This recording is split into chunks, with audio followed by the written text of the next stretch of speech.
दोस्तों, भाग 4 में हमने देखा था कि श्री राम ठाकुर जी व उनके दो गुरु भाइयों ने कौशिकी आश्रम की एक गुफा में महापुरुष साधुओं के दर्शन किए थे। अगर आपने इससे पहले के 4 भाग नहीं देखे हैं तो कृपया कर एक एक करके चारों भाग देखें, तो आपको सभी वृतांत बहुत अच्छे तरीके से समझ में आएंगे। और यदि आप चैनल पर नए हैं तो कृपया कर चैनल को सब्सक्राइब करें। वीडियो यदि पसंद आए तो उसे लाइक करें और शेयर करें। राम ठाकुर जी व उनके दोनों गुरु भाइयों ने इन महापुरुषों की सेवा अत्यंत निष्ठा के साथ की। प्रतिदिन वे इन संतों के लिए खाने हेतु फल फूल इत्यादि लाते और उनके सामने रखते थे, और वे महापुरुष इस भोजन से कुछ भाग ग्रहण भी करते, परंतु कब ग्रहण कर लेते थे किसी ने नहीं देखा। जो भोजन पत्तों में शेष बच जाता उसे प्रसाद स्वरूप तीनों ग्रहण कर लेते। श्री राम ठाकुर जी व उनके दो गुरु भाई 15 दिनों तक इस कौशिकी आश्रम में रहे थे और प्रतिदिन महापुरुषों की सेवा किया करते थे। इस दौरान श्री राम ठाकुर जी ने कभी भी इन महापुरुषों को गतिशील नहीं देखा था। बस वे उनके भोजन रखने के समय पलकें खोलकर भोजन स्वीकारने की अनुमति स्वरूप आंखें खोला करते थे। कभी भी उन्होंने एक भी शब्द अपने मुख से नहीं निकाला था। फिर अचानक एक दिन राम ठाकुर जी के गुरु अपने शिष्यों को किसी अन्य स्थान पर ले जाने हेतु आते हैं और राम ठाकुर जी व उनके दोनों गुरु भाई गुफा के उन महापुरुषों के अंतिम बार दर्शन करने जाते हैं तो दृश्य देखकर आश्चर्यचकित रह जाते हैं। प्रतिदिन तीनों के उस सेवा भाव से वे महापुरुष अत्यंत प्रसन्न थे तथा उनकी विदाई के समय तीनों को अपना दाहिना हाथ उठाकर आशीर्वाद प्रदान किया। उन महापुरुषों के साक्षात आशीर्वाद से तीनों ने अपने को धन्य पाया।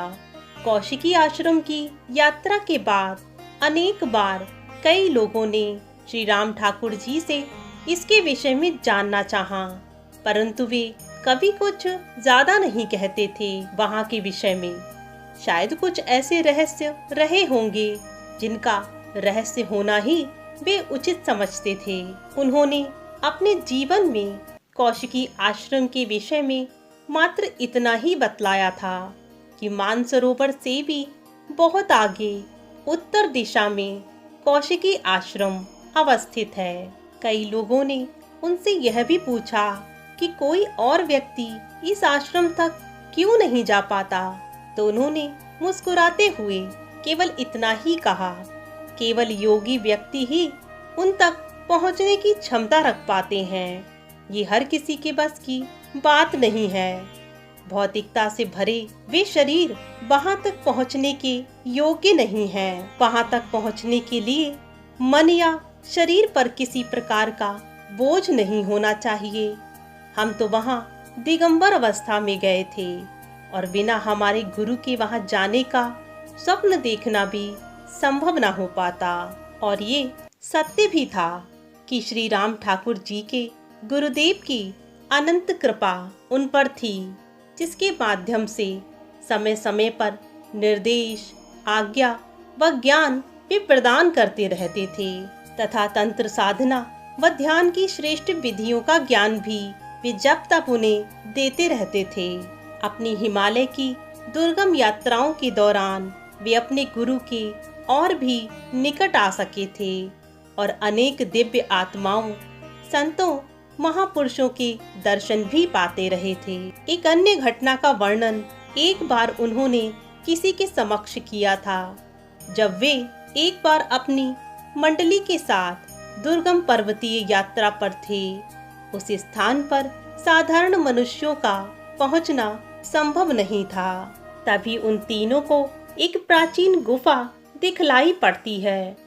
उस गुफा में मंद मंद धूनी जल रही थी और उसके पास एक विशालकाय साधु आसन लगाए बैठे थे। राम ठाकुर जी के मन में एक जिज्ञासा उत्पन्न हुई कि आखिर ये साधु महात्मा कौन है। तभी गुरुदेव प्रकट होते हैं और उन साधु के विषय में बतलाते हैं कि वे एक देवकल्प प्राचीन महापुरुष हैं और इनका शरीर बहुत ही प्राचीन है। सैकड़ों वर्षों से ये यहीं अपने ध्यान में बस ऐसे ही बैठे हैं और अब समय आ चुका है जब ये साधु अपने पुराने शरीर का त्याग कर एक नए शरीर को धारण करने वाले हैं। ये सुनकर राम ठाकुर जी हैरान रह गए और उन्होंने गुरुदेव से पूछना चाहा कि क्या सच में ये कायाकल्प क्रिया करने वाले हैं। तभी गुरुदेव ने कहा, ये तुम्हारे लिए बड़े ही सौभाग्य की बात है कि तुम साक्षात इस क्रिया के संपन्न होने के दर्शन कर सकोगे। बस कोई आवाज मत करना, चुपचाप यहीं पेड़ के पीछे से इस क्रिया को संपन्न होते देखो। उनके कार्य में विघ्न डालना उचित न होगा। वे सभी वहीं पेड़ के पीछे से देखते हैं कि वह साधु अब मंत्रों का जाप करने लगे थे और उस जल रही धुनी में रुक रुक कर आहुतियां भी देते जाते। जैसे ही अग्नि में आहुति पड़ती तो अग्नि की लपटें और ऊंची उठती चली जाती।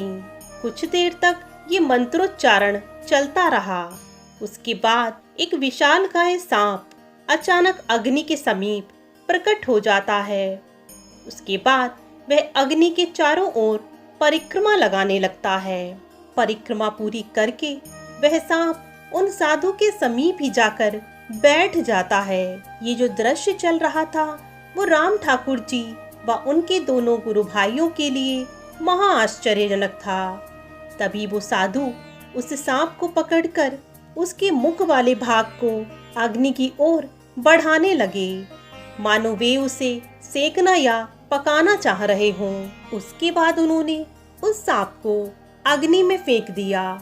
फिर उन साधु ने अपने कमंडल से जल हाथ में लेकर धूनी पर छिड़का और सांप को चिमटे से निकालकर उसके छोटे छोटे टुकड़े किए और हाथों से पिंडनुमा बनाकर उसे दोबारा उस धधकती अग्नि में एक एक करके मंत्रोच्चारण के साथ डालने लगे।